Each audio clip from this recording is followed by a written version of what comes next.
Nous abordons ici l'analyse de quelques vocabulaires mortuaires importants chez les Akans. Nous les analysons. Et cela permet d'avoir une idée de la pensée des Akans à propos de ce qui concerne les choses de la mort. Alors nous prendrons certains mots dans certaines langues, notamment en Agni. Bon. Le cimetière est appelé Asiélié. Asiélié. Les Zma disent Aziezo. Ce sont des peuples Akans, les Agni, les Zma sont des peuples Akans. Asiélié, c'est le nom, c'est le mot qui désigne le cimetière. Sié, c'est garder. Lié, c'est le lieu. Asiélié. Donc ça veut dire le lieu qu'on garde. On garde quoi? Les corps des défunts. Donc c'est le lieu où on garde les corps des défunts. Les Africains n'incinéraient pas les corps. Les Noirs n'incinèrent pas les corps. Ce sont les Caucasiens qui incinèrent les corps. Et ils veulent se rendre maîtres des pyramides. Alors que les pyramides là, ce ne sont que des tombeaux de rois. Ce sont des tombeaux de rois. Donc ce sont ceux qui donnent une grande importance aux corps, qui font des pyramides et qui ont des cimetières.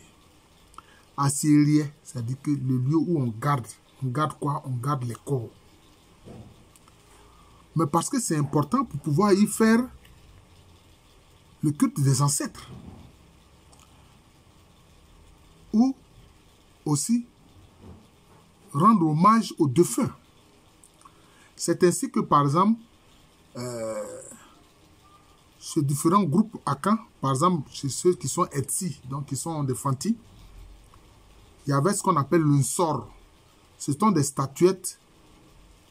Ce sont des statuettes en argile. Ce sont des statuettes en argile. Voilà. Ces mêmes statuettes en argile, on les retrouve chez les Ootile, les Betibé, et ils appellent ça Tondonde. Et puis, les Abourés, ils appellent ça Ma. Les Agneaux aussi sans vie appellent ça Ma. Donc, sur les tombes là, il y avait des statuettes. Il y avait des statuettes en argile.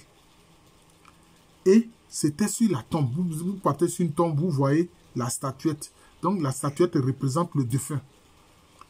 Voilà, ça représente le défunt. Et là, près de la statuette et de la tombe, on peut faire des libations, offrir de la nourriture, etc. Vous voyez. Donc c'est ça. Asiélié, le lieu où on garde.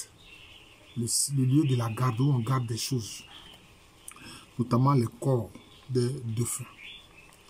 Maintenant, comment la tombe est appelée? La tombe est appelée Seka. Seka. On peut dire Seka, ça veut dire ça veut dire parler. Ka, il peut avoir plusieurs interprétations. Le Ka ici peut être le diminutif de Kala. Parce que Kala, c'est l'âme. Kala, c'est l'âme. Mais Ka, ça veut dire aussi le reste. Ka, ça veut dire aussi le reste. Mais Ka veut dire aussi compter. Le fait de compter. Ça peut dire aussi le fait de compter. Ka aussi, ça renvoie à quoi? À la dette. Si par exemple en Tui, on dit où tu as Ka, ça dit Ka, c'est la dette. C'est le reste. Donc, c'est Ka, c'est la dette envers quoi? La dette envers les défunts. Ka aussi, c'est quoi? C'est le fait de compter. Parce qu'il y avait des périodes précises où, vraiment, on rendait des cultes aux défunts. Donc, il y a la question du temps.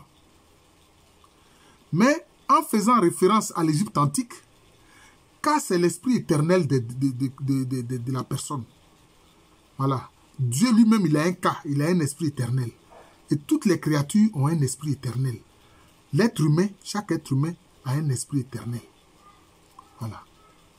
Donc cela veut dire ça, ça veut dire ça aussi. C'est parler de l'esprit éternel. Parler du temps, compter. Parler de l'âme. Vous voyez. Et compter pour le temps. Vous voyez. Donc c'est ça. D'ailleurs, on voit, il y a des gens qui s'appellent CK. Ça vient de là. C'est surtout chez les athées qu'on voit le nom CK. Mais, par exemple, les Zma aussi donnent le nom CK. Voilà. Maintenant, toujours concernant le vocabulaire mortuaire, le cercueil. Comment on appelle le cercueil? En langue agnée, c'est alaka. Bon, en langue on dit adaka. C'est la même chose. Alaka. Ala ou ada, ça dit, c'est le fait d'être couché. C'est le fait d'être couché. Alaka, donc c'est le lieu où le cas est couché. Voilà, c'est le lieu où le cas est couché. Voilà. En ce lieu, il est couché. Mais il est vivant ailleurs. Enfin, même quand on dit il est couché, bon, c'est comme s'il dort. C'est pour ça que chez les Akans, on dit, si tu ne connais pas la mort, observe le sommeil. Un zioua, nyanafle. Si tu ne connais pas la mort, observe le sommeil.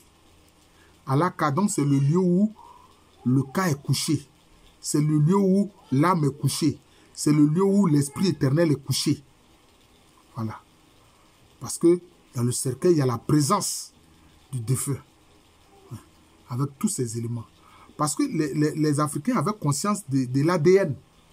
C'est pour ça qu'ils savaient que les habits que quelqu'un porte, ça contient ses émanations. C'est pour ça que l'Africain n'accepte pas que quelqu'un comme ça vienne prendre son habit pour s'en aller.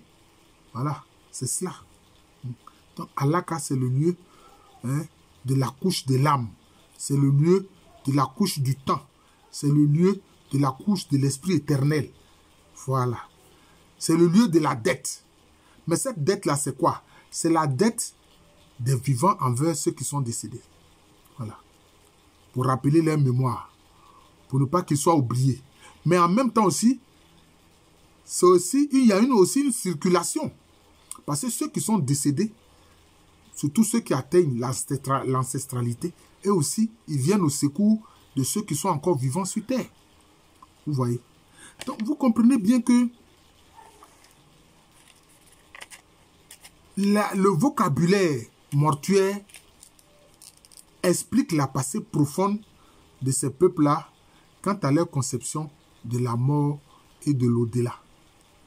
Voilà. Leur conception de la mort, de l'au-delà, de l'âme, des défunts, des rapports entre les défunts et puis ceux qui sont encore en vie. Vous voyez. Donc c'est cela. C'est important. On garde le corps. On ne l'incinère pas. Le cimetière, c'est le lieu où on garde le corps. C'est comme ça. Et les anciens Égyptiens avaient les cimetières. À Thèbes, tout comme dans différentes régions de l'Afrique, à Thèbes, à Taméry, c'est-à-dire en Égypte antique, il y avait des moments où il y avait des processions, où le Nessout et puis tous les grands du royaume, d'ailleurs le mot grand du royaume, Mpagnifo, c'est le même mot, Mbanyi en agné, Mpagnifo en langue, c'est-à-dire les grands du pays, à la suite du Nessout, ils vont en procession au cimetière. Vous voyez, au cimetière. Et par exemple, on le voit en Amérique latine, les peuples amérindiens avec les Noirs, ils font cela, ils visitent les tombes. Ils visitent les tombes. Mais ça, c'est particulièrement avec les Noirs qu'ils ont pris ça. C'est avec les Noirs qu'ils ont pris ça, notamment avec les Olmecs. Les Olmecs. C'est comme ça, avec les Olmecs. Voilà. Donc, c'est cela.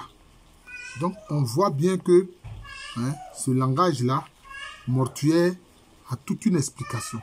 Et c'est ce que nous avons voulu faire ici. Et je suis le professeur Alou Kwame René.